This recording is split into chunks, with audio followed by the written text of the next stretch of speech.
Nellore rural నియోజకవర్గ పరిధిలోని 21వ డివిజన్ రవీంద్రనగర్లో 15 లక్షల రూపాయల వ్యయంతో పార్క్ అభివృద్ధి పనులను Nellore rural MLA Kotamreddy Sridhar Reddy, TDP నాయకులు కోటంరెడ్డి గిరిధర్ రెడ్డి ప్రారంభించారు. కూటమి ప్రభుత్వం అధికారంలోకి వచ్చిన ఏడాది కాలంలోనే 21వ డివిజన్ అభివృద్ధికి 2,53,00,000 రూపాయలు నిధులు కేటాయించామని ఈ సందర్భంగా టీడీపీ నాయకులు కోటంరెడ్డి గిరిధర్ రెడ్డి అన్నారు.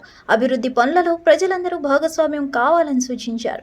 ఈ కార్యక్రమంలో 21వ డివిజన్ అధ్యక్షుడు చాన్ బాషా, టీడీపీ నాయకులు కంటె సాయిబాబా, కోటిరెడ్డి తదితరులు పాల్గొన్నారు.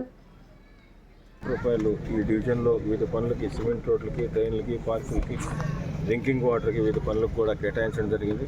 అదేవిధంగా మరో ముఖ్యమైనది మినీ బైపాస్ రోడ్లో ఇప్పటికే వర్క్ స్టార్ట్ అయింది. అదేవిధంగా ఈ ప్రాంతం వాసులందరూ కూడా వర్షాకాలం వచ్చినప్పుడు పలుమార్లు నేను కూడా వీళ్ళతో కలిసి ఈ ప్రాంతంలో తిరగడం జరిగింది. ముఖ్యంగా వాటర్ ఇక్కడి నుంచి అవతలకు పోవడానికి చాలా సమస్య ఉండింది.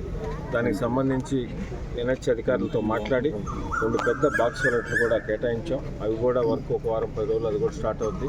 ఆ బాక్స్ వాలెట్లు పెద్దవి కట్టినందువల్ల ఈ యువతల సైడ్ నుంచి అవతలకు వాటర్ లేకుండా కూడా ఈ ప్రాంతవాసులు ఇబ్బంది పడకుండా కూడా దాన్ని పూర్తిగా చేయడం జరుగుతుంది.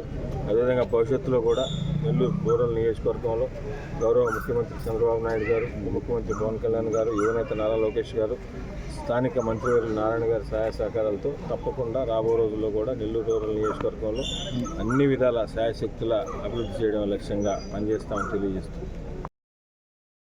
మరెన్నో వీడియోల కోసం మా ఛానల్ ని సబ్స్క్రైబ్ చేసుకుని పక్కనే ఉన్న బెల్ ఐకాన్ ని క్లిక్ చేసి యాక్టివేట్ చేసుకోండి.